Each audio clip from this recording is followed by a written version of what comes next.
Welcome into A to Z Sports Prime Time on this Monday evening. Lovely to have you guys in. Hopefully your eyeballs are intact from the eclipse. If you were in a place where you got some totality, I'm jealous because we did not really get much of a show here in Nashville. It was a pretty cloudy day.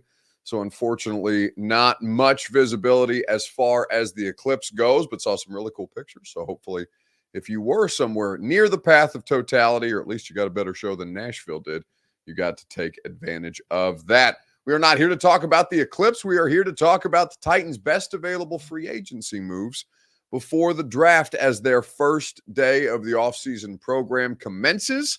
We will talk about what players are available to be had. We'll talk about whether it makes more sense to look at pre-draft free agency or post-draft free agency at this point and see if we cannot determine an answer that makes the most sense for this particular team's needs. We're always grateful to have you guys like the Titans and the need for players to be able to function. We need you guys as always. So we appreciate you showing up and showing out to participate with us.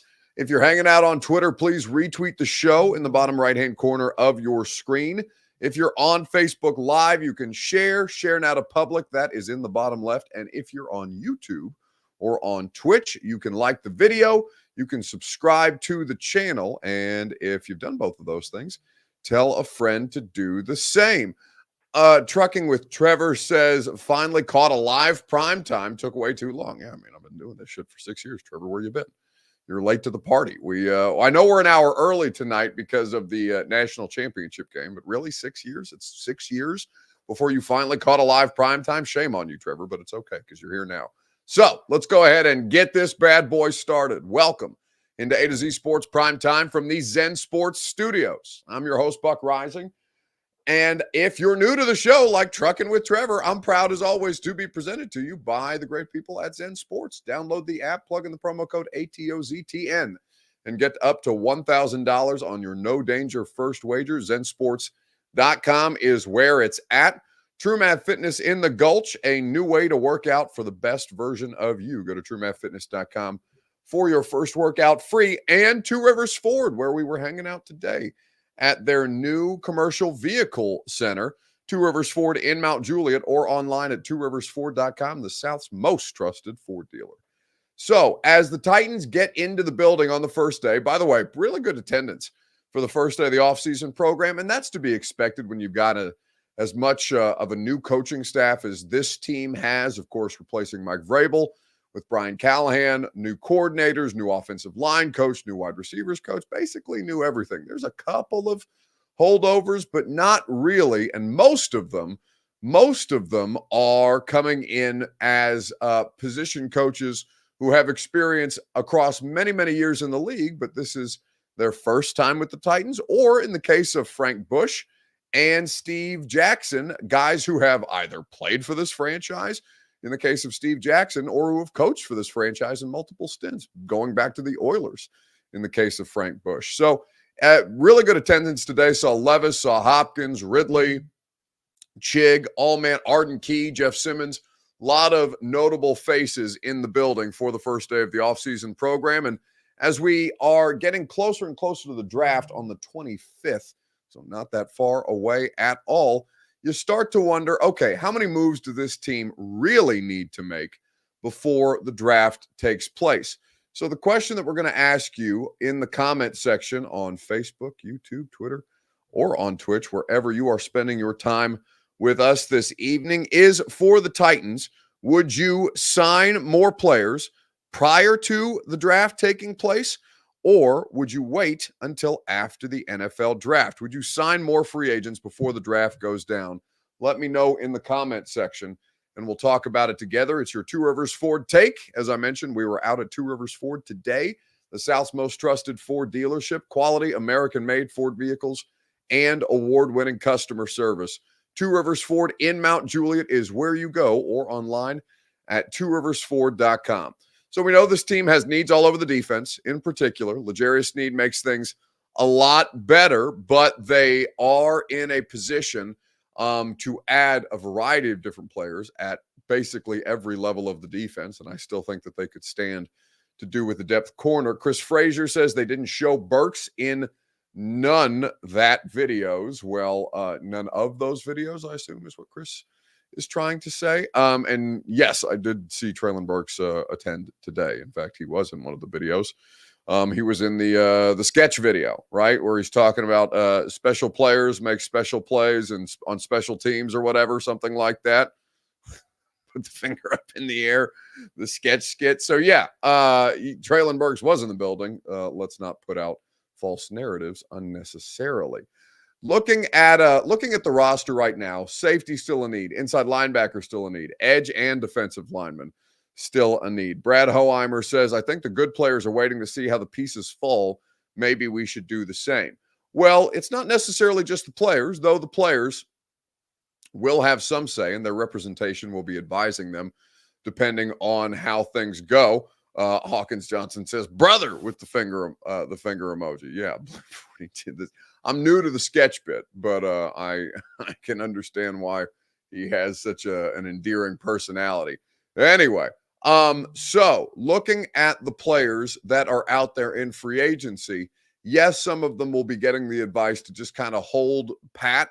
But for the vast majority of veteran players, you would want to be signed before the draft because it's only going to be it's going to be a better market pre-draft than it would be post. After teams fill out a great many of their needs, yeah, maybe one or two guys gets a deal of consequence, but for the most part, the money's going to be dried up, especially if you've been through the initial couple waves of free agency and a draft class, so you have that money committed to them. You will still have some money to work with, and certainly a team like the Titans will have plenty of money in their at their disposal to use. But it makes more sense if you're a vet to sign prior to the draft before teams go about drafting all of those. So I wouldn't say that that's a player-driven initiative, Brad. I would say that that is more about teams not wanting to spend additional money until such time as they can check some of their needs off of their list with the draft upcoming in not that much time. But we will see how active teams are. It's slowed down pretty substantially, but that's to be expected. And we still have plenty of time. Off-season programs begin. Hopefully it's not too labor intensive at this time of year, and hopefully there's no injuries anywhere. But as soon as players start to play football again, in some form or fashion, injuries are a part of the conversation. So with teams who hired new coaches this offseason, you start to keep an eye on that as everybody else continues to wait till their report date.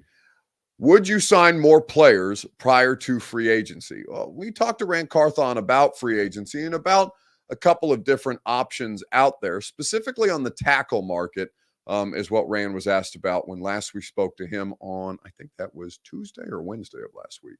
Now, who's your starting left tackle in the draft?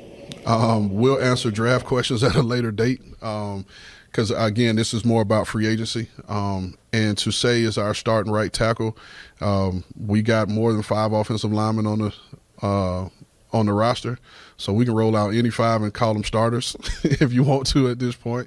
But we're going to, like I just told TD, we're going to continue to look to bolster up front. We've added weapons around Will, still got to be able to protect him. Got 2 good backs out of backfield that can make explosive plays. So we want to continue to balance this thing out, and make this a balanced football team. So balance, of course, is going to be essential for this football team to be able to operate, and better offensive line play is indeed the case. A to Z Sports Prime Time is presented by the great people at Zen Sports. Download the app, plug in the promo code ATOZTN, whether you're betting on baseball, hockey, the NBA playoffs right around the corner. We're running out of regular season in the NHL and the NBA. No matter what your favorite major sport is, Zen Sports is there for you. So download the app, plug in the promo code ATOZTN, get up to $1,000 on that no danger first wager.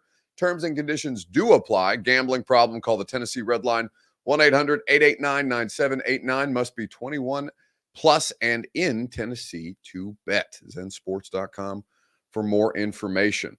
Joe Alt, his brother, says Hawkins Johnson with the sketch emoji. Shizzy says he wants the left tackle in the draft. Eddie Gwartney, what an interesting last name, Gwartney, says draft Bowers. We will be out of balance for most defenses. So you will keep most defenses off of balance, I guess, is what you are trying to say there. Well, the Bowers, again, we can go through all manner of draft hypotheticals that we want to, and Bowers is the most kind of, I don't want to call it left field. I guess a defensive player at 7 would be more out of left field than drafting Brock Bowers, should the situation come to that. And that's the best player available on the board. And I think it makes a lot of sense because I don't know that I've seen, well, I know that I haven't seen nearly enough from Chig. Though they may think more of Chig than we have seen from him, and I think there's reason to believe that he's a very high upside type of player, though that's not really materialized out of other than in spurts just yet. Bowers, I just don't know how Brian Callahan is going to use the tight end position because it was not prioritized in Cincinnati, but that's not, you can't blame them for not making the tight end position a focal point of the Bengals offense when you have so many players on the outside like Jamar Chase and T. Higgins and Tyler Boyd to make plays that way. That they wouldn't feature a tight end with the Bengals makes sense because they didn't have a tight end that was as good at that position as Jamar Chase was at wide receiver. It's just so hard to envision a situation where they can skimp on the offensive line, and in particular, where they skimp at left tackle. I think that you almost have to defer to left tackle in this scenario because there's just so much harm that can be done to Will Levis and his career if they try and put too much on his shoulders. Joe Burrow's situation in Cincinnati a couple of years ago, where the Jamar Chase and Penei Sewell discussion is going on. And I've played for you guys. Most of you guys have seen that clip from the radio interview that I did with Brian Callahan at the Combine, where I asked him about the Chase Sewell discussion when he was a part of the Bengals staff, and he kind of walked me through the layers of that in a really expansive answer that I appreciated. The thing that he did not say is that Joe Burrow is capable of shouldering a lot more of the burden than your average quarterback. Protection is essential for every quarterback. They cannot operate without some semblance of competency. And it's not to say that Will Levis won't have some really significant traits that will lend itself to being a better than average player. He seems to have every tool that one would theoretically need to be a high-level starting quarterback in this league. Burrow was a better prospect coming out. I think Burrow manages pressure a lot better than most quarterbacks, not just Will Levis in particular, but I think that he navigates that situation better than most quarterbacks would. And I think that you can get away with a little more if you've got Joe Burrow than another starting quarterback. I don't think C.J. Stroud, I know for a fact C.J. Stroud does not have the kind of season that he did last year in Houston without the best left tackle in football starting the vast majority of the games for them. It is a huge benefit for the Houston Texans to have not just C.J. Stroud in place, but also Laramie Tunsil. Correct me if I'm wrong, says Jake Barr, but the solar eclipse has Buck coming on the show an hour early. No, but the national championship game does because I want to watch basketball, and all of you should as well. Should be a banger between Purdue and UConn tonight. Looking forward to it. Neighbors at 7. Summit. What is that? I don't know what that last name is supposed to be asking. Somebody else at 38 is what Wyatt is saying. So far, all Levis has proved, Amar says proved, but I think he's looking to say proven, is that he can't stay healthy. Well, I don't think that's, but he's not even proven that. Like that's proven that he can't stay healthy. That's an allegation that I think is way premature. He hasn't proven anything at all. He's proven that he can be, what he has proven is that he can be a player that belongs in the NFL. This is clearly a player that is capable of starting games at the NFL level, whether he ends up being a 10-year franchise player for the Tennessee Titans, whether he has more of a career trajectory like, say, Ryan Tannehill, which Ryan Tannehill has lasted coming up on 12 years in the NFL. It's a hugely successful career. I believe he would be going into year 13 if he gets a backup or a starting job on another roster this year. But he bounced around a couple of different clubs and is looking to be on his third franchise in 13 years. I know not everybody would consider Ryan Tannehill to be the most successful quarterback ever, and he's certainly not that, but he's made a ton of money for himself, and he's played at a high level throughout the course of his career in varying spots, and he's played in some pretty important games. I don't know what Will Levis is going to be. I don't know if Will Levis is going to be Carson Wentz or if he's going to end up being something closer to his draft peers in C.J. Stroud. We'll see. There are so much that we do not know about him, but I don't think that we know anything about him proving that he can't stay healthy. All that he has proven is that, like any other starting quarterback in the NFL, he can't do shit with the offensive line that they had in front of him last year. I don't think that's a fair assessment at all. A to Z Sports Prime Time is made possible by the wonderful people at True Math Fitness in the Gulch. Go to TrueMathFitness.com for your first workout free. As a Middle Tennessee resident, True Math Fitness is the place that you need to go to get yourself in position to succeed. Summer vacation right around the corner. A lot of you have already gone through spring break. If you didn't love your beach body on spring break and you have some beach trips planned, make sure you get in the gym. Go to True Math Fitness, whether it's personal training, group fitness classes, or the ability to just work out at their facility with one of their memberships and use their equipment as you please. TrueMathFitness.com, where your first workout is free. Okay. Looking at what remains on the free agent market at this point and seeing where the Titans are right now, which position has the best depth still available in free agency? I think it's really between two. Do you think the safety depth is better or the wide receivers? Because there are some pretty notable names, more famous than they are good football players at this point. But which position in free agency currently do you think has more depth? Safety or wide receiver? We'll talk about it together right after I remind you that the Primetime program is made possible by the Ashton Real Estate Group of RE/MAX Advantage. Go to GaryAshton.com and get your dream address without the stress, the Intel Edge from the official real estate agent of the Nashville Predators, who won in a shootout last night.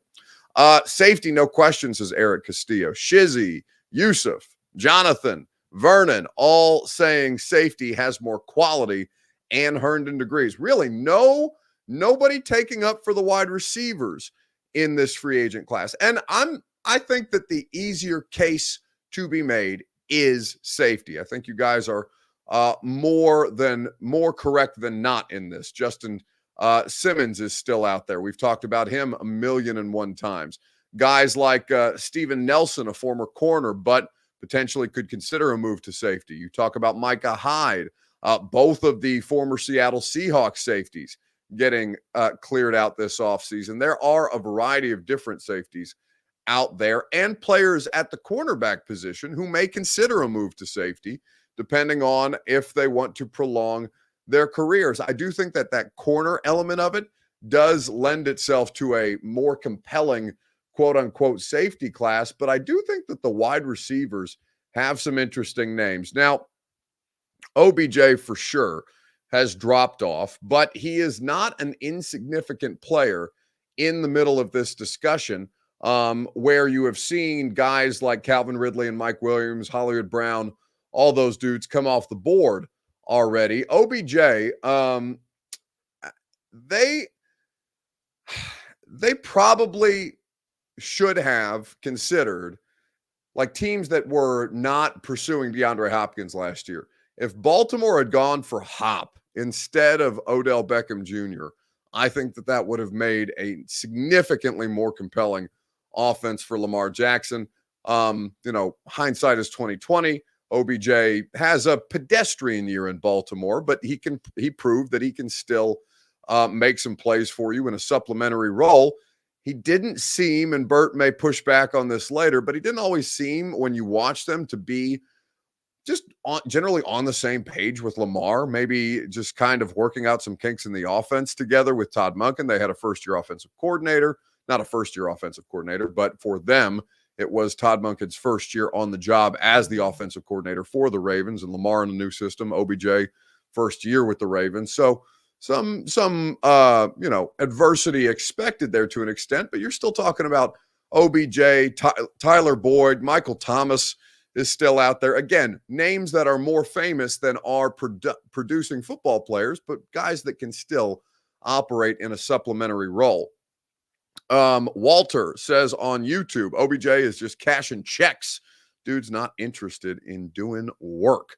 Well, I don't think that's true. It doesn't seem like there's any kind of motivational issue. That seems to be a bit of a projection on your part. And, if you're citing a specific example, Walter, perhaps we can go back and forth on that. But otherwise, that just seems like a statement that doesn't have any, it's not true. It doesn't sound, there's never been any complaints in the last year with Baltimore or Ravens fans, or haven't seen any reports about the idea of Odell Beckham Jr. not working hard enough. I think he's working just fine. He's just older. He's in his 30s at this point. He's saying that he took plays off. Again, there's nothing to verify that. That's just, are you citing specific examples of plays? I hate when people use that allegation, because unless you have specific examples to point to, I can't accept that as an argument, because, you can use it as a part of an argument, because what am I going to do to push back on you if you don't give me specific examples and you're just going to yell louder than me about Odell Beckham Jr. took plays off last year? Then what am I going to do to push back on you? But yeah, I think if you're going to make that allegation of anybody, like if you're going to tell me that I'm mailing it in on a daily basis, well, that you may be true, but you got to give me specific examples, or otherwise your argument isn't relevant there. Patrick says, I wish everyone would learn that there is a huge difference in a deep offensive tackle class and the left tackle class. The left tackle class is very good with 5 to 6 players, and the right tackle class is deep. Titans need a left tackle. Well, no, the Titans need both. They don't have a right tackle that you feel good about at all. I don't feel good about. You shouldn't feel good about Nicholas Petit-Frere by any stretch of the imagination. I don't want to see them do a Chris Hubbard type of deal again. It's not like NPF's career is completely up in flames. Perhaps working with Bill Callahan will be able to salvage him. But there's not a right tackle. There's not an obvious right tackle solution on the roster right now. There's a player who you've tried there that hasn't done very well. And I think that when you talk about that kind of situation, you need to have more confidence than the guy who just can't for the life of him figure out how to stop the inside pass rush move. Yusuf brings up something that Bert talked about in our pre-show meeting. What about signing Mekhi Becton? Again, that's a post-draft free agency move, it feels like. Once you go through the tackle draft, see how everything kind of meters out, then Becton, it probably makes more sense for Becton to sign after the draft to see what teams aren't able to come away with starting caliber offensive linemen in the draft and maybe come in there to compete for a spot or two. I think it makes a lot of sense for a team like the Titans that's got some disposable income, especially if you're talking about a 1-year deal. The thing that you don't want to do is do another 3-year, $29 million deal with a guy. And I know the Andre Dillard offseason was different, but that's still substantial money that was committed to a player who just flat out couldn't play. All right, let's wrap things up with In Case You Missed It. We'll bring Bert in here. We'll see what kind of fun stuff he is brought to us. Bert took me to a Red Lobster today. It's the first time I've been in a Red Lobster in probably 15 years. I do deeply regret it, unless Red Lobster wants to spend money on this show or on the radio show. But either way, Bert will tell us perhaps about the Red Lobster dining experience, perhaps about something else. Who's to say? Let's go ahead and get him in here. What was the best part? Leaving. No, that's not true. Don't do Actually, that. our waiter, Kobe, was very nice. That's true. He was very pleasant. Even though the coffee that he brought me was cold. You didn't have to say Lobster, it was a cold deal. I didn't send it back. How cool was the mug, though? Tell them about the mug. The mug? That the coffee came in. Coffee mug? Yes, it came in a very a ceramic blue mug that had a giant lobster logo on it. It was it looked like it should belong in a beach house instead of a Red Lobster that smells like crayons. You're a hater. You didn't even mention the biscuits. Biscuits were slapping. The biscuits are not my favorite thing in the world. They're I should have videotaped you. See, if I had evidence right now of you eating with your hands, oh man, I missed opportunity. But I almost want to take more points off Kobe because he suggested to me something called crab queso, which I should have. And he brought you 2 sides of sour cream. He was like, I love sour cream. I did not say that. I don't like sour cream. No, not you. He did. He brought it. I'm not hating on you. Come on now. Oh, yes. He was very excited to bring me the extra sour cream. So I appreciate it. Again, Kobe was great. Red Lobster was not. It's not Kobe's fault that he works at a Red Lobster. You're a hater. I'm about to get a sponsorship from Red Lobster. Endless Shrimp, Endless Lobster, Lobster Fest, Robster the Lobster. Hook me up. What do you have? How much? What do you know about wrestling? Nothing. Absolutely nothing. The only thing that I know about wrestling is that Hulk Hogan made a sex tape a couple of years ago where he said a racial slur, and then somehow that ended up in the death of Deadspin or something like that. I can't believe you know the least interesting part about that story. That sex tape, the alleged sex tape that you're talking about, was with his best friend's wife, who the best friend was letting him stay there when he got divorced from Linda. Good. And they made a tape. Good for Hulk.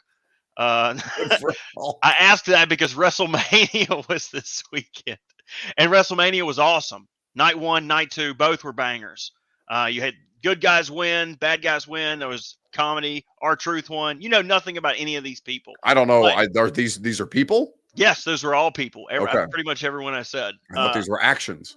But you do know who Ariel Helwani is. I do know who Ariel Helwani is. He is the journalist formerly of ESPN, formerly of Fox. He covers MMA very, very closely. I did not know that he does wrestling as well. Oh, yeah, and he's good at it. So he was talking about how big of an impact, both economically and reach, this WrestleMania in specific had for WWE. You would know that I always try to champion the cause for the other leagues, right? Because it's great for the performers, for the fighters, for the wrestlers, for the talent, for there to be competition. It's good for my business. It's good for their business. It's always better for everyone. And I will say this, and I hope they hear it and chill out just a little bit. And if not, it's all good. Last night doesn't happen.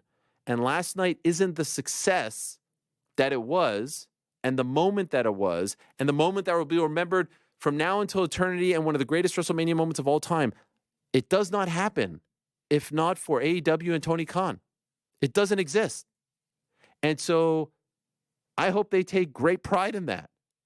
And I hope that people recognize that that part of the story is integral to this part of the story. And if that part of the story doesn't exist, this part of the story doesn't get finished.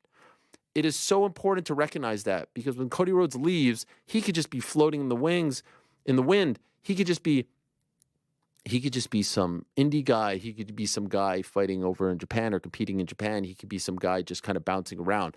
If not for him leaving and meeting Tony Khan and them with the rest of the guys starting AEW, he does not become the talent and superstar that he becomes, and he doesn't become sought after by WWE to come back and do all of this and have this moment yesterday. It doesn't happen, because when he left, he wasn't this guy. He was nowhere near being this guy. He had to leave to reinvent himself, to build up his confidence in order to get to this point, and he only does that in large part due to what was built with AEW. That's why. And that's the bottom line, because Stone Cold said so. You know, I do know who that person is because he has a cat. I do have a cat. What's the cat's name? Scruffy. That's not true. It's like Poncho or something like that. It is Poncho. That's right, Poncho, my old friend Poncho. Why do you have this thing in your room? I've had it since college. And I just don't know where to put it. It's enormous. Like anytime you want to do something with it, it's just all in the way. God, this is just pulling out bullshit from his prize closet. Okay, so WrestleMania was a huge success, and Raw is currently going on right now. Yeah, I know, and you pulled me away from it, so okay. I'm gonna hop back over there. Well, back to the shadows. Go enjoy WWE Raw, and that will do it for us tonight on the Primetime Program. Radio show tomorrow from 10 to 1 on 104.5 The Zone. Come hang out with us. We will get you ready for the Titans offseason. There will be media availability, so you'll hear from Brian Callahan. I'd imagine you'd hear from Will Levis on Wednesday as well. So we'll have all of those things for you at the press conference. If you're out and about in Franklin on Wednesday, the radio show was on the road today at Two Rivers Ford in Mount Juliet. On Wednesday, we will be live from Hattie B's at the factory in Franklin. So if you're driving around on your lunch break, come hang out with us. It should be a great time. Hawkins Johnson on YouTube says, can't believe we met Steve Austin. Well, I'm glad one of us is starstruck, because I'm going to have to deal with whatever the hell is behind Steve Austin tomorrow at 10 a.m. Have a great rest of your evening, and I will talk to you guys tomorrow morning on the radio show. Go home! Go home! Go home! You're embarrassing Nashville! Go home!